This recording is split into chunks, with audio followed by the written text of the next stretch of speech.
Good morning, Dr. Helen Curran. Good morning. Hello, welcome to the channel. It's great to have you here. Just to introduce you to everyone watching, Helen is an inclusion and neurodiversity consultant and an accredited professional development coach. She's an experienced consultant specialising in neurodiversity. With a background in education, leadership and research, Helen offers coaching and consultancy services grounded in evidence-based practice. Helen has led national research projects. She's a published author, speaks internationally on inclusion, neurodiversity, and leadership. And her areas of expertise include inclusion, SEND, neurodiversity, professional development, and leadership. So, to kick off our conversation today, I'd love to ask you, what do we mean by neuroinclusive environments, and how do you support organisations to create them? Okay, that's a big question, as you said, but let's get straight in there. So what do we mean by neuro-inclusive environments? I think the first thing is to ask people who are neurodivergent, who think they might be neurodivergent themselves. So there are many, many ways in which we can think about inclusion. We can think about it in a sense of belonging. We can think about it as a sense of everybody having opportunity, everybody being regarded equally. But essentially, it's about access as well. It's about fair access. And it's about thinking, what do we need in this environment for everybody to thrive?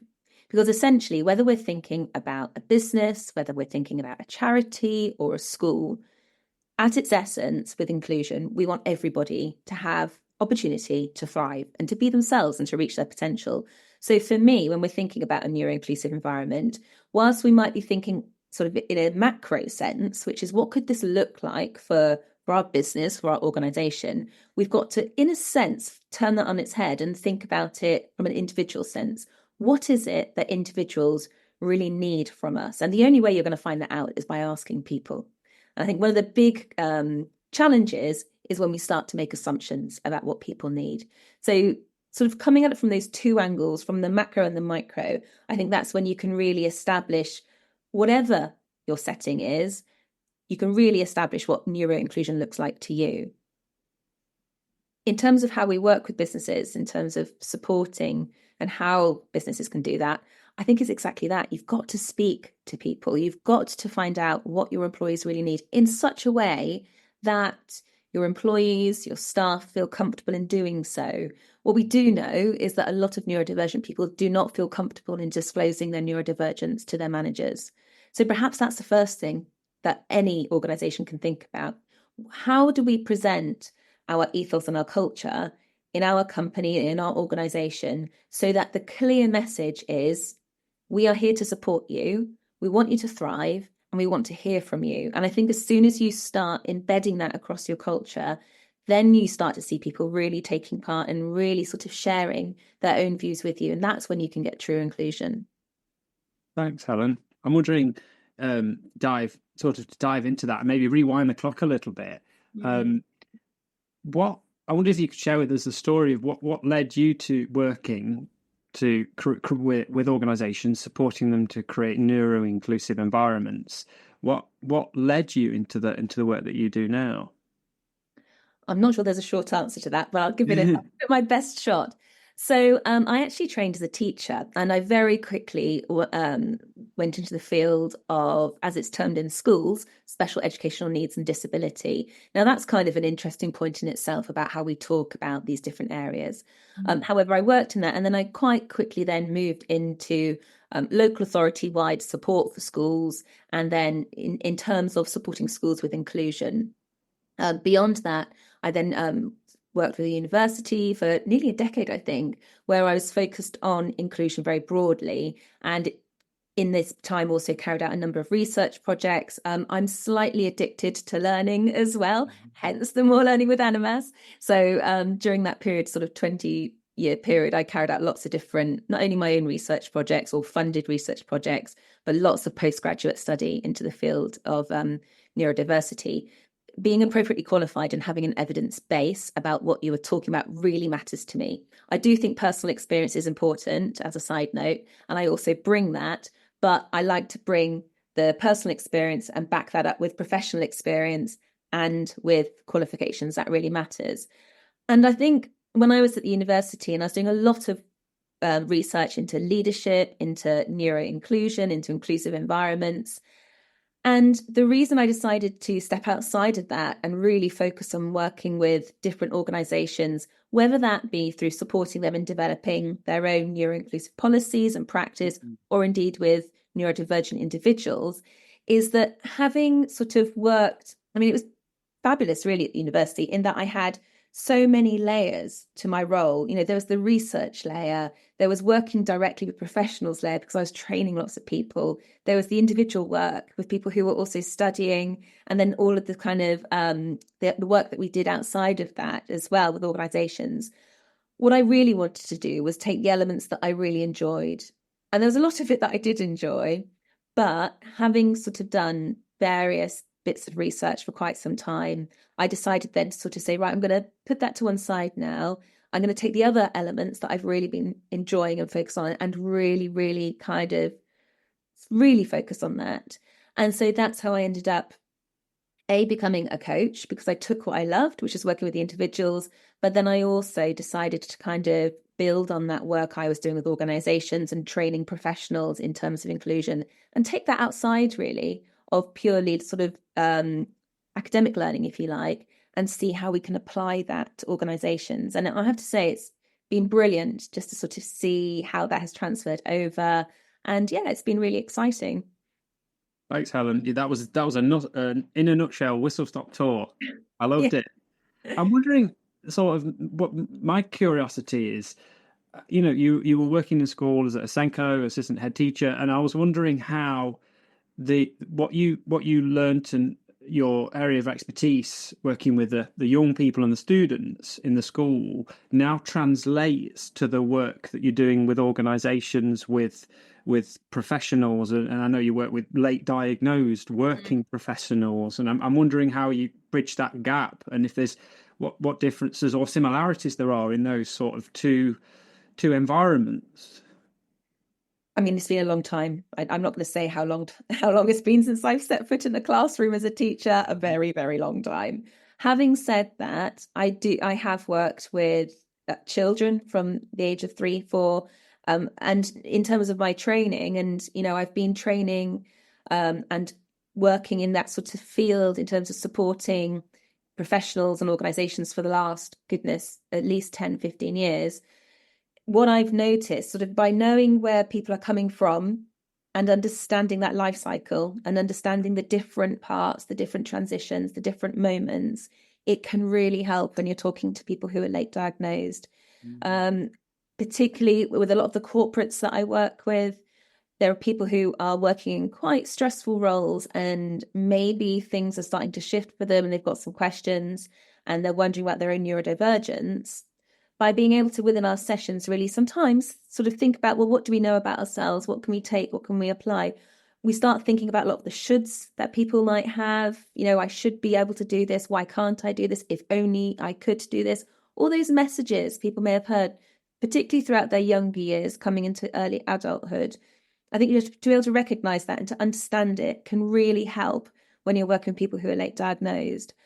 What we do know is that, for example, young people with ADHD, I believe I had a statistic the other day where it's about, I think it was either 9 or 13, but anyway, early age, so young, very young, between the ages of 9 or 13, children with ADHD have had 20,000 more negative messages than other children, which is significant.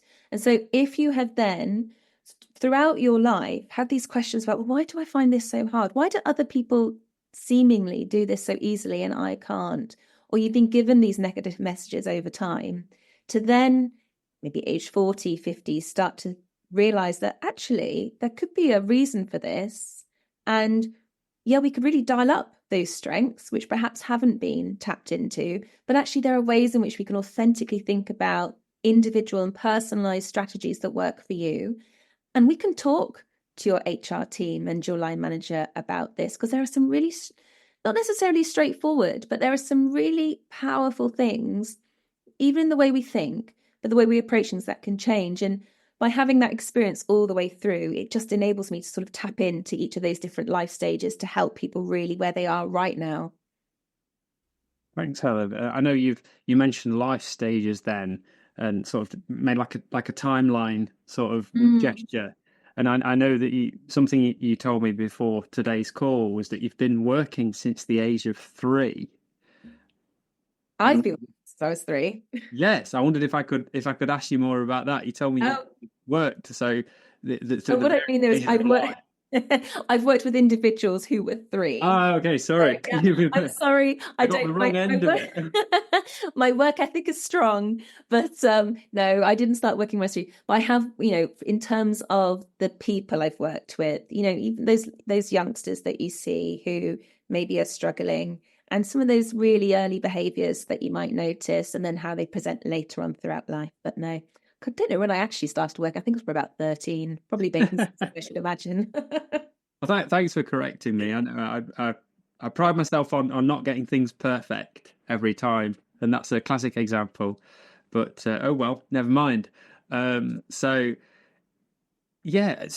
what are some of the barriers that sort of these late diagnosed working professionals face, and how is there any sort of practical tips and advice that you could offer perhaps to either the individual or the organisation? With neurodiversity. In terms of barriers, I mean, I guess it goes without saying that everybody's individual. However, there are often common themes that will come through either when I'm talking to line managers about some of their teams, or indeed when I'm doing individual coaching with somebody who maybe is like late diagnosed neurodivergent, or even if they just have some questions about themselves. I think what's going on here. In terms of those barriers, there's lots of different things going on. But if I talk about themes that often come through, we might often talk about time blindness.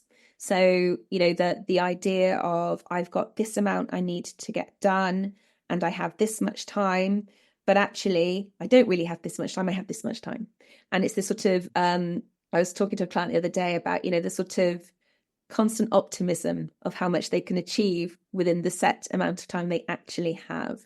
So sometimes that can also tap into prioritizing. It could be a real challenge. How do I prioritize my work? When all things feel equally important, that can be a real challenge. Getting started can be a big challenge as well. It can be a huge barrier in that you might know what that endpoint is and you know where you need to be. And you might actually know exactly how you're going to get there. But sometimes taking that first step can be really difficult. And then it sort of taps into this, why can't I get started? Procrastination, we might talk about it a little bit, but it's more than that. It's not as straightforward as I need to prepare this slide deck, but actually I'm going to go off and do something else.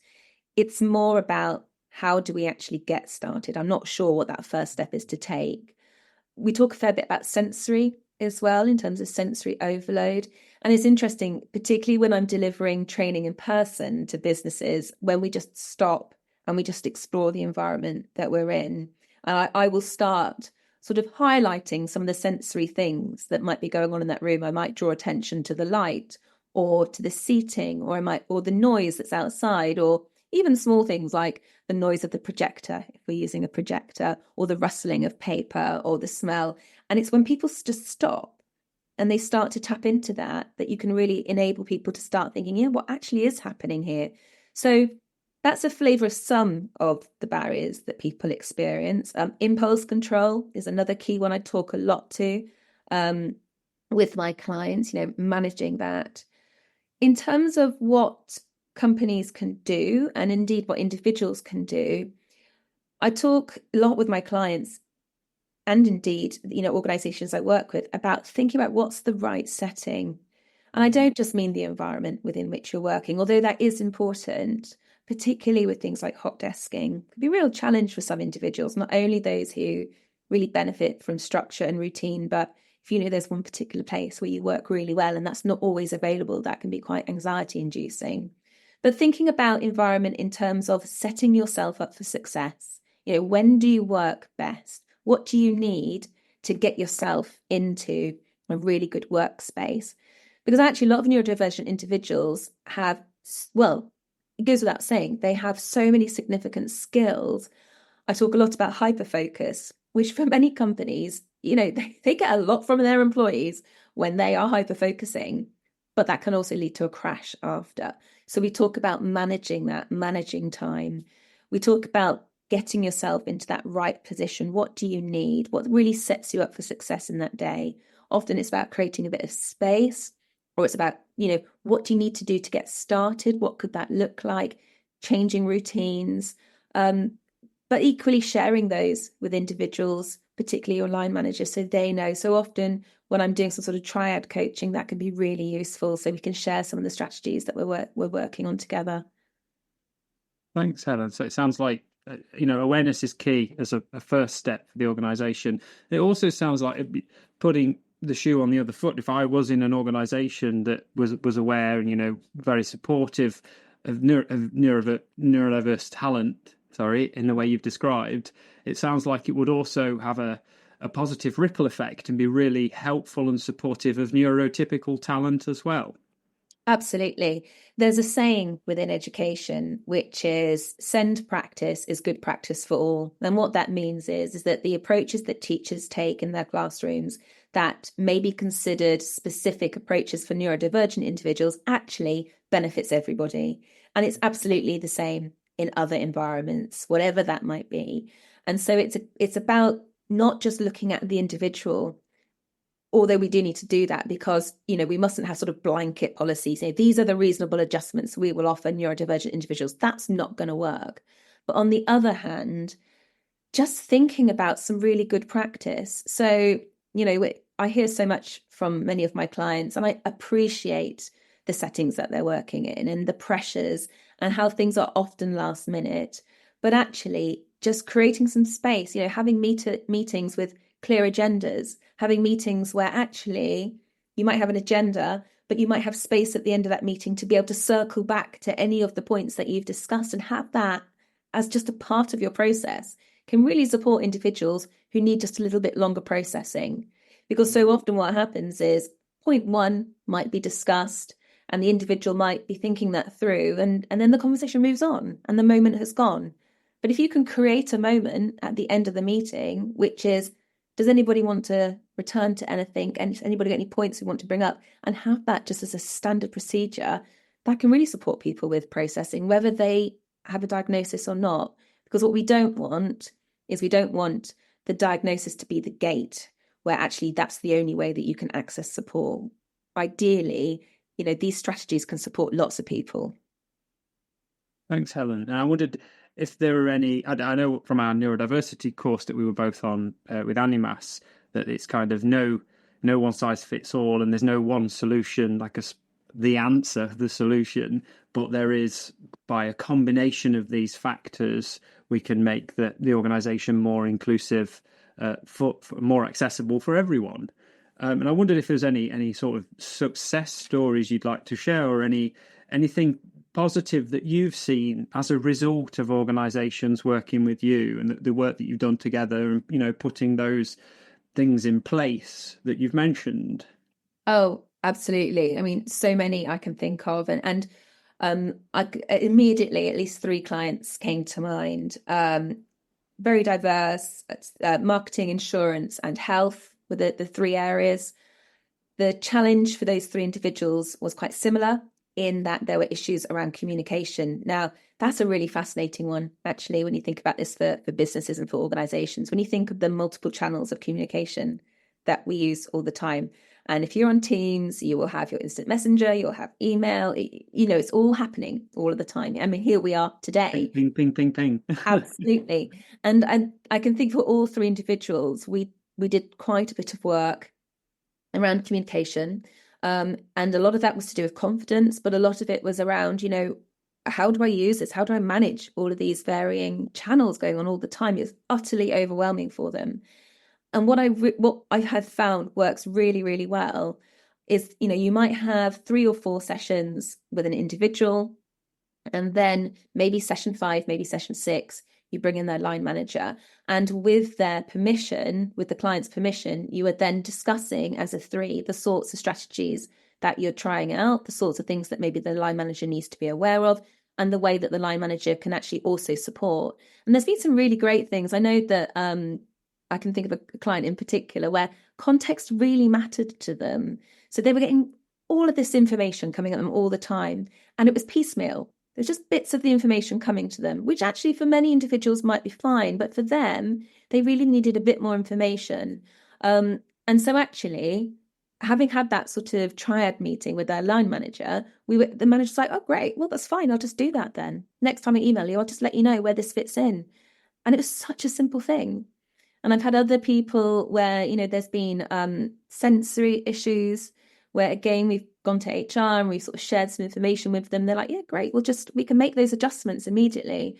And I think sometimes what I've noticed is that allowing the individual some time for that one-to-one coaching just gives them that space to just ask those questions about what could really work well for you. What do you need right now?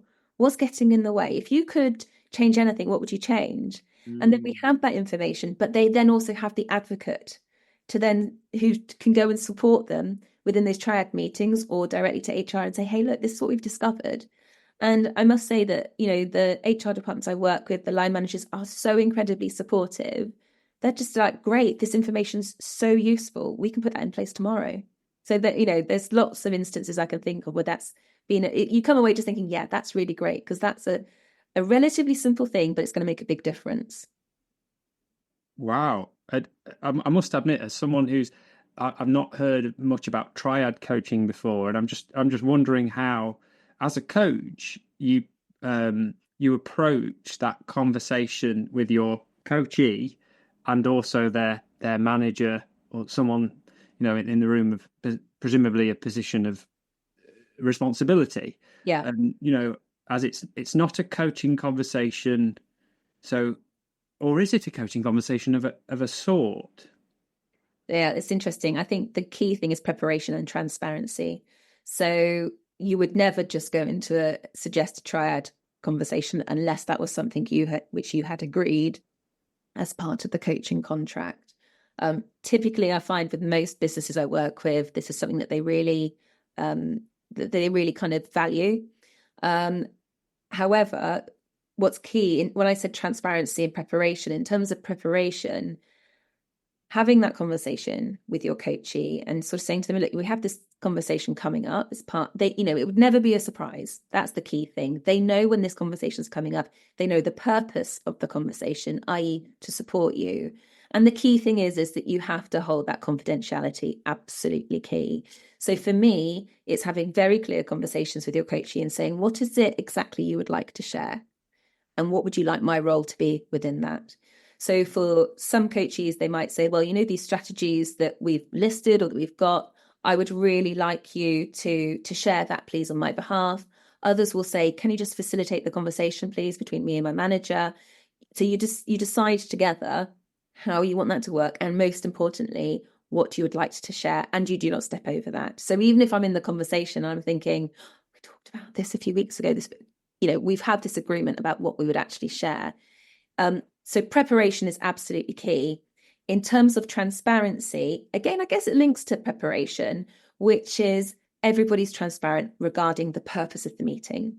So all of that really good practice I was talking about before in terms of people knowing when the meeting's going to take place, who's coming, how long it's going to be, who's going to lead on it, having an agenda which you agree between the three of you beforehand over email. So I might say, this is kind of a suggested approach. What do you two think? Then the coachee might say, well, I'd like to discuss this. And then the manager might say, we can discuss this. Then I'll go back with another agenda, which is revised, taking into account what they would like. And then the meeting, I guess, is not a coaching session in a sense. It's more a facilitation session. And that's very much my role there, which is to facilitate. You might still use a coaching approach in terms of coaching questions, which can be powerful in any conversation, but the whole purpose has been set beforehand. So there's no surprises for anybody. And then usually would have a meeting sort of midway, and then we would have one towards the end, so that kind of coaching approach, the elements that client is working on can really continue beyond the coaching contract. Thank you. I understand. And I was sort of wondering, I could go one level deeper with you and just ask, in the example you gave of, an employee perhaps sharing some strategies that you discussed, if the manager was in a position to say, fantastic, brilliant strategies, however, they're going to take time, money, or both, and we can't do them overnight. So what I'm really asking you is, have you had that happen before in a conversation, and then how to support both the employer and the employee with the conflicts of interest there that might arise? I mean, to be honest, I've had very few occasions when it has been difficult to put things into place, because I think sometimes when we think about neuro-inclusive strategies, we do tend to think about the really big accommodations, where actually we're not really talking about that. I would argue 90% of things that can be changed are quick wins. A lot of it's down to attitude. A lot of it's down to, yes, some of it might be down to process and might take a bit longer. But I think, again, when you're facilitating that conversation, it's really important to focus on, well, what can we actually achieve? What would work really well now? What might we need to revisit? And what might be the barriers in terms of putting that in place, and how can we get around that? So I guess that's when a coaching approach can be useful.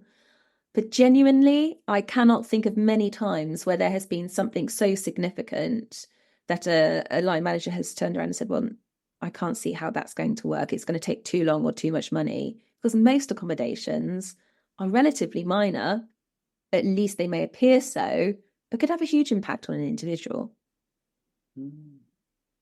Thank you for sharing. I mean, I personally, as a coach, I worked with a couple of neurodiverse clients, and I found I learned on the recent Animas course we did together that it can be useful to summarize a meeting and provide action points after the meeting in various formats. And so I've started using an AI note taker in the coaching sessions, and it provides a summary of the meeting and also a transcription, and you can listen to it, and it feels really accessible. And the feedback I've got from them has been, wow, this is a game changer. As it's been difficult sometimes to remember what we've discussed, what actions we agreed to, other things come up throughout the day. But I've also since implemented that across the board and found that it's beneficial to everyone. So, and yet the actual the time it takes to use it is zero, and the cost of it is relatively very, very small. So that's one success story that I've had since being on course and trying to just do things a little bit differently. I couldn't agree with you more. I mean, I always see any meeting, be it a coaching session or a session where I'm maybe supporting an HR department, looking at their policies or their reasonable adjustments, whatever it might be, I always see any meeting as 3 parts. You've got the preparation beforehand, so everybody's clear. We all know where we're headed. We all know what we need. And that's another key thing. We shouldn't make assumptions about what people need in meetings to feel comfortable, to be able to bring their best selves. You've then got the actual session, like I say, whatever that might be, coaching, consultancy, etc. And then you've got post-session. For my coaching clients, I always follow that up with an email with an overview of the session and any suggested actions which they've come up with themselves. Because I have some clients who really like to process through writing and they like to take their own notes. I have others who just want to be there and just know that this language is transient, but I've got something that I can hook onto after. And similarly, just it means that we all kind of know where we are, what we've agreed, and we can come back to it if we wish, or it's just there as a record as well. And I know that my clients and the HR departments I work with really value that as well.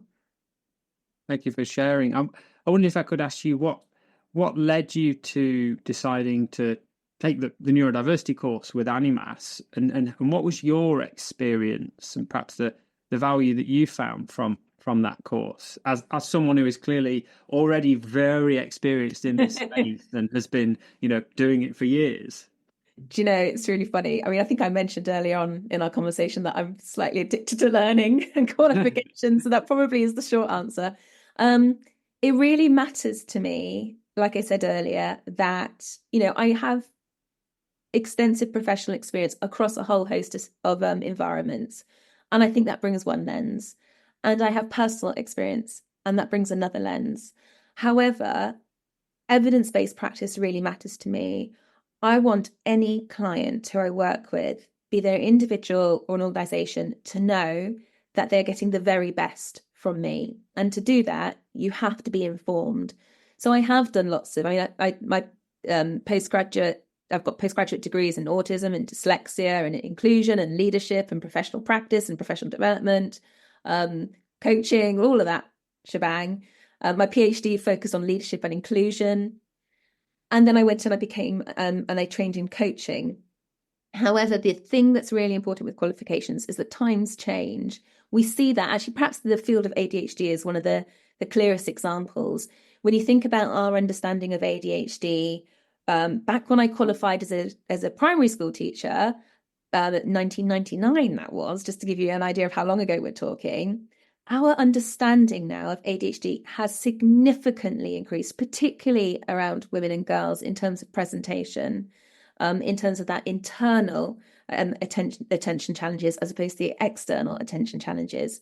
So whilst I have steadily, since I qualified with my undergraduate degree, in fact, when I say steadily, I probably mean constantly, kept going with my various postgraduate degrees and PhD and qualifications and research.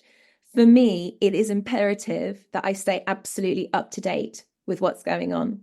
And so what appealed to me with the Animas training is that it brought together my two passions, which is neurodiversity and coaching, which is exactly what I do now all day, every day. But it also meant that I could hear from various professionals. It wasn't just one person delivering it, lots of different people. And I could really make sure, I guess it was in a sense, I saw it as a validation that, yeah, you're okay, Helen, you've still got, it's still all current. You haven't become a dinosaur.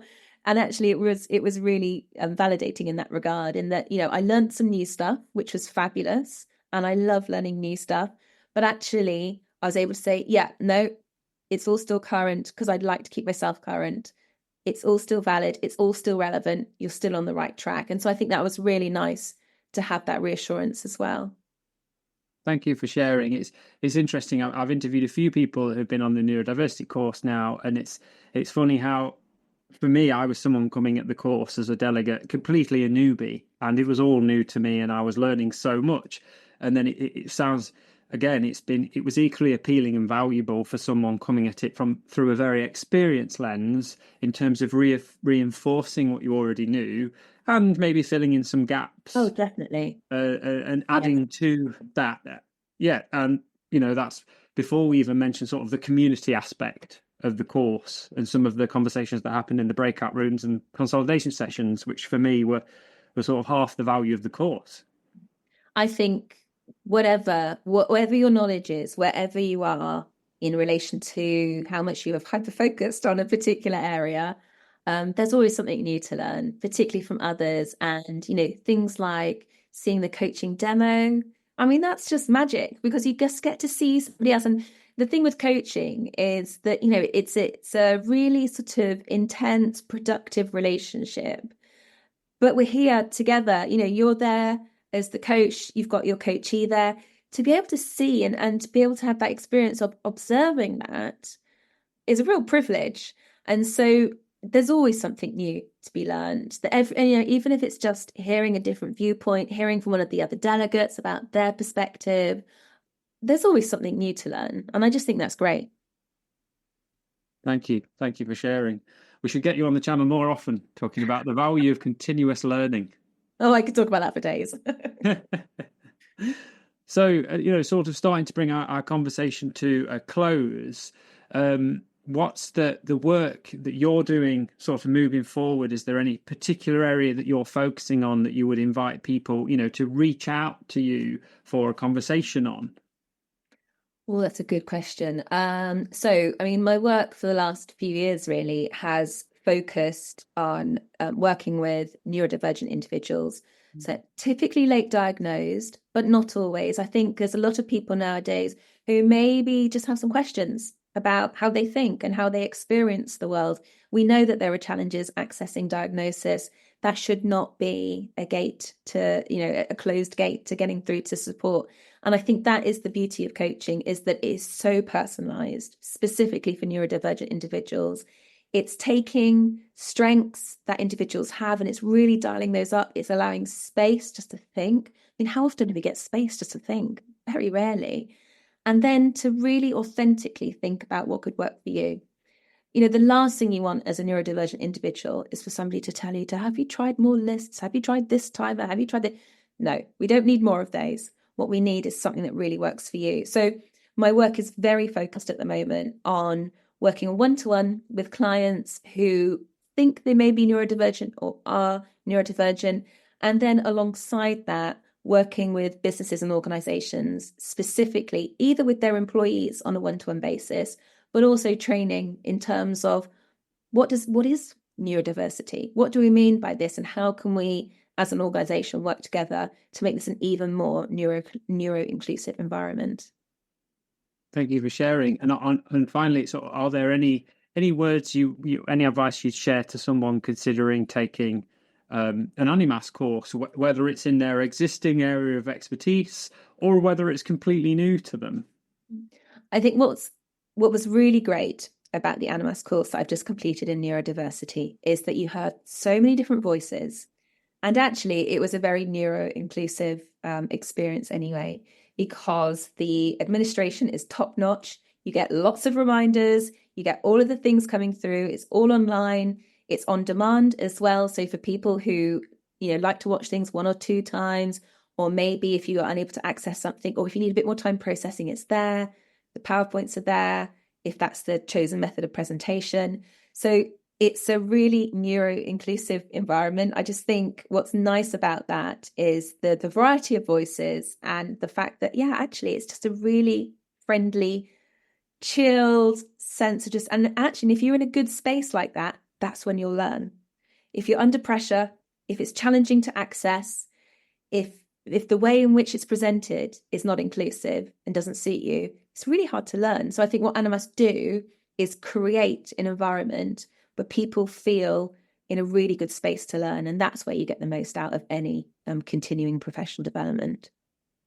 Thank you very much, Helen. Thank you for sharing. And if someone's really interested in finding out more about you and the work you do, wants to get in touch, where would you direct them in terms of reaching out? Oh, probably the easiest way is through my website, which is www.helencurran.net, or just Google Helen Curran. There aren't many of us around, so I think I come up pretty high. So just reach out that way. I'm always very, very happy to have conversations about this area and things that we can do together. Well, thank you for coming on the show today. I feel like we could have gone on for a lot longer and we could have talked in even more depth about organizational, neuro-inclusive environments. But it's been fabulous. I've really enjoyed it. Thank you. Oh, me too. Thank you very much.